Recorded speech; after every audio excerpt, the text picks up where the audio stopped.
ധനുഷ് താൻ pro best.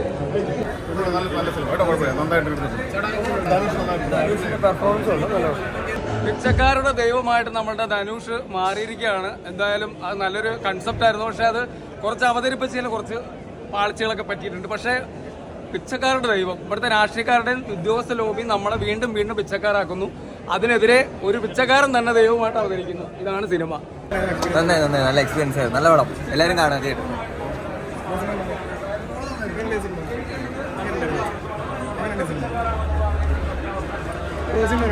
കിടിലനായിരുന്നു. Dhanush സാറിൻ്റെ performance ആണെങ്കിലും അതുപോലെ ശ്രീഹർ സാറിൻ്റെ ഡയറക്ഷൻ ആണെങ്കിലും അതുപോലെ ഇപ്പോൾ എനിക്ക് ഏറ്റവും സന്തോഷം എന്ന് പറഞ്ഞാൽ അജിത്ത് എന്ന് പറഞ്ഞൊരു മലയാളി ധനുഷ് സാറിൻ്റെ ഒപ്പം സ്ക്രീനിൽ ഉണ്ടായിരുന്നു. എല്ലാം ഓവറോൾ തമിഴ് ചേട്ടൻ്റെ മ്യൂസിക്കൊക്കെ ആണെങ്കിൽ മൊത്തത്തിൽ അപ്പ് ചെയ്ത് വെച്ചിട്ടുണ്ട്. ഫസ്റ്റ് ഹാഫ് സെക്കൻഡ് ഹാഫ് പറയേണ്ട കാര്യം വിഷയം ഒക്കെ ഒരു പ്രധാന വിഷയം തന്നെ ഈ സിനിമ പറയുന്നുണ്ട്. Thank you.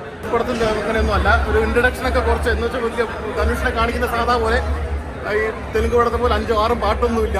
നന്നായിട്ട് നല്ല കഥ നന്നായിട്ടുണ്ട്. നല്ലൊരു മാസ സിനിമ കാണാൻ പറ്റിയ നല്ലൊരു പടം കേട്ടോ. കുഴപ്പമില്ല, നല്ല പടം. നമുക്ക് റിലേറ്റ് ചെയ്യാൻ പറ്റും. ഭയങ്കര റിലേറ്റബിൾ ആണ് പടം. പിന്നെ എല്ലാവരും നന്നായി ചെയ്യുന്നത്. അശ്വങ്കോക്ക് അതിനെക്കുറിച്ച് ഞാൻ പറഞ്ഞില്ല. അശ്വങ്കോക്ക് ഇതിനെക്കുറിച്ച് നെഗറ്റീവ് എന്ന് പറഞ്ഞാൽ ഇന്ന് തകർത്ത് തൂത്തുവാരി എറിയുമെന്ന് ഞാൻ പറയാണ്. കാരണം അദ്ദേഹം പറഞ്ഞിട്ടുള്ള പല സിനിമകളുണ്ട്. കാരണം ഇത് എനിക്കൊന്ന് ഇപ്പോൾ അയാൾ പൈസ മേടിച്ചിട്ട് ചെയ്യുന്നതായിട്ട് എനിക്ക് തോന്നുന്നു. കാരണം പല സിനിമകളും പറഞ്ഞ സിനിമകളൊക്കെ പരാജയപ്പെടുകയാണ്. വിജയിക്കുമെന്ന് പറയുന്ന സിനിമകളെല്ലാം പരാജയപ്പെടുകയാണ്. അദ്ദേഹത്തിന്റെ സിനിമ നിരൂപകം തന്നെ വളരെ തെറ്റായ രീതിയിലേക്ക് പോവുകയാണ്. അശ്വന്ത് ഗോഖലെതിരെ ഞാൻ സംസാരിക്കാൻ ആഗ്രഹമുണ്ട്. ഇന്നെന്തായാലും അദ്ദേഹം ആ കോസ്റ്റ്യൂമിൽ വന്നിരുന്നു കൊണ്ട് തന്നെ ഈ സിനിമയെ അപരാധിക്കുമെന്ന് പറയുന്നതിൽ ഒരു സംശയം വിചാരിക്കേണ്ട. ഇന്ന് നെഗറ്റീവ് കൊണ്ട് അയ്യർ കളിയായിരിക്കും. അപ്പം നിങ്ങൾ കണ്ടോ, ഇത് ഉറപ്പായിരിക്കും. അശ്വന്ത് ഗോഖി ഈ സിനിമയെ ബാഡ് അടിക്കും എന്നുള്ള കാര്യത്തിൽ ഒരു സംശയമില്ല. പക്ഷെ അയാൾ മനസ്സിലാക്കേണ്ട ഒരു കാര്യമുണ്ട്. ഈ സിനിമ നമ്മളുടെ ജനങ്ങൾക്ക് വേണ്ടി ഇറക്കിയിട്ടുള്ള ഒരു സിനിമയാണ്. നമുക്ക് ഇങ്ങനെ പറയാൻ പറ്റുള്ളൂ. ഇവിടുത്തെ രാഷ്ട്രീയക്കാരെ നമുക്ക് ചോദ്യം ചെയ്യാൻ പറ്റില്ല. ഉദ്യോഗസ്ഥ ലോബിയെ നമുക്ക് ചോദ്യം ചെയ്യാൻ പറ്റില്ല. ഒരു സിനിമയെങ്കിലും എടുത്തിറക്കി നമ്മൾ വന്നിരുന്ന് കാണുമ്പോൾ നമുക്കുണ്ടാകുന്ന ഒരു ഇമ്പാക്റ്റ് ഉണ്ട്. അപ്പം നമ്മൾ മനസ്സിലാക്കുക, നമ്മളെ ചൂഷണം ചെയ്യുന്ന, നമ്മളെ വിറ്റ് കാശാക്കുന്ന ഒരു പിടി രാഷ്ട്രീയക്കാരും അതുപോലെ ഉദ്യോഗസ്ഥ ലോബി ഇവിടെ ഉണ്ടെന്നുള്ളത് നമ്മൾ ഉറപ്പിച്ചു.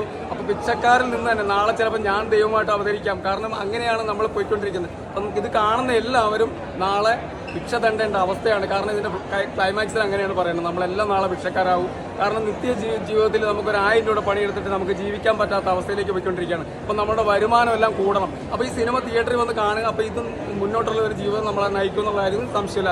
ധനുഷ് അടിപൊളിയായിരുന്നു. മറ്റൊരു കാര്യങ്ങളിലേക്ക് ഞാൻ കിടക്കുന്നില്ല, ഡയറക്ഷൻ കിടക്കുന്നില്ല. ഇതൊക്കെ സിനിമ വന്ന് തിയേറ്ററിൽ വന്ന് കാണുക. ഇതെന്തായാലും ഇവിടുത്തെ രാഷ്ട്രീയ ലോബിക്കും ഉദ്യോഗസ്ഥ ലോബിക്കും എതിരെയുള്ള കൃത്യമായ ഉന്നം വെച്ചുകൊണ്ടുള്ള സിനിമ തന്നെയാണ്. അത് പല രാഷ്ട്രീയക്കാരെയും ഇവിടുത്തെ എല്ലാ രാഷ്ട്രീയക്കാരെയും വിമർശിക്കുന്ന രീതിയിലൊക്കെയുള്ള സിനിമയാണ്. പക്ഷെ അങ്ങനെ എടുത്താൽ ഈ സിനിമ പല രീതിയിൽ തടസ്സപ്പെടും. അപ്പോൾ ഇങ്ങനെ ഒരു കൺസെപ്റ്റ് കൊണ്ടുവന്ന് ചെയ്ത ധനുഷിനും ഈ ടീമിനും അഭിനന്ദനം തന്നെയാണ് അറിയിക്കുന്നത്.